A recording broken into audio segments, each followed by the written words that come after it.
नमस्कार, मैं हूं वंदना त्यागी और आप देख रहे हैं न्यूज 18 राजस्थान का डिजिटल चैनल।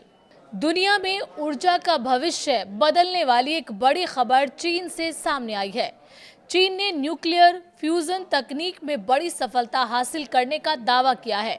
देश के वैज्ञानिकों ने आर्टिफिशियल सन यानी कृत्रिम सूरज के लिए दुनिया का सबसे बड़ा सुपर कंडक्टिंग मैग्नेट तैयार किया है और इसका सफल परीक्षण भी पूरा कर लिया गया है।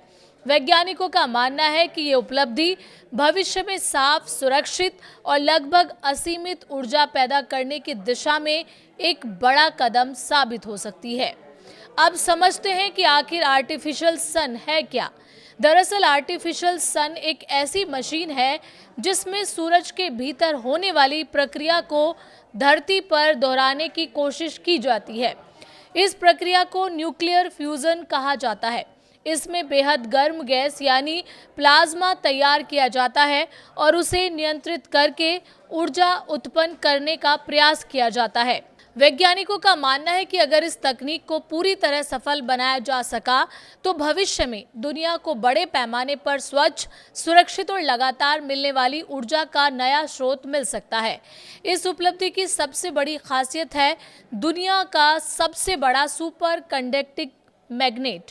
चीन द्वारा तैयार किए गए इस मैग्नेट का वजन 582 टन है। इसकी लंबाई 21 मीटर, चौड़ाई 12 मीटर और ऊंचाई 3.3 मीटर है। इसका सबसे अहम काम है रिएक्टर के अंदर मौजूद बेहद गर्म प्लाज्मा को नियंत्रित रखना।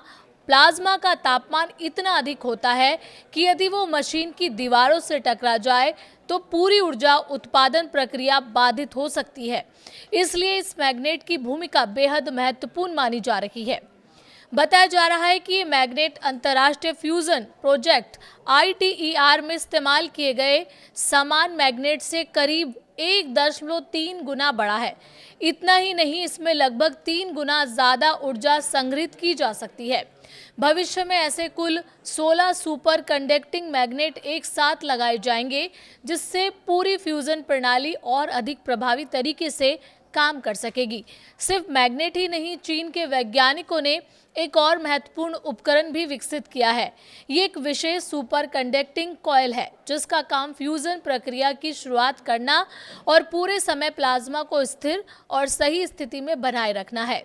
परीक्षण के दौरान इस कॉइल ने 60 किलो एम्पियर तक का करंट और 6.03 मेगाजूल ऊर्जा संभालने की क्षमता दिखाई। वैज्ञानिकों के अनुसार ये क्षमता भविष्य में फ्यूजन रिएक्टर को लंबे समय तक लगातार संचालित करने में महत्वपूर्ण भूमिका निभाएगी। अब सवाल है कि ये उपलब्धि इतनी अहम क्यों मानी जा रही है। वैज्ञानिकों का कहना है कि इन दोनों अत्याधुनिक उपकरणों के सभी महत्वपूर्ण हिस्सों का निर्माण चीन में ही किया गया है। इसका मतलब है कि इस क्षेत्र में अब चीन की दूसरे देशों पर निर्भरता काफी कम हो जाएगी।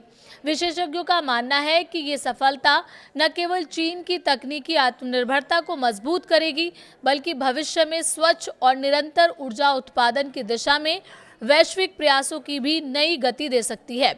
अगर न्यूक्लियर फ्यूजन तकनीक व्यावसायिक स्तर पर सफल हो जाती है तो ये ऊर्जा के क्षेत्र में वैसी ही क्रांति ला सकती है जैसी कभी बिजली या इंटरनेट ने दुनिया में लाई थी। फिलहाल चीन की ये उपलब्धि विज्ञान और ऊर्जा के भविष्य के लिए एक बेहद महत्वपूर्ण मील का पत्थर मानी जा रही है।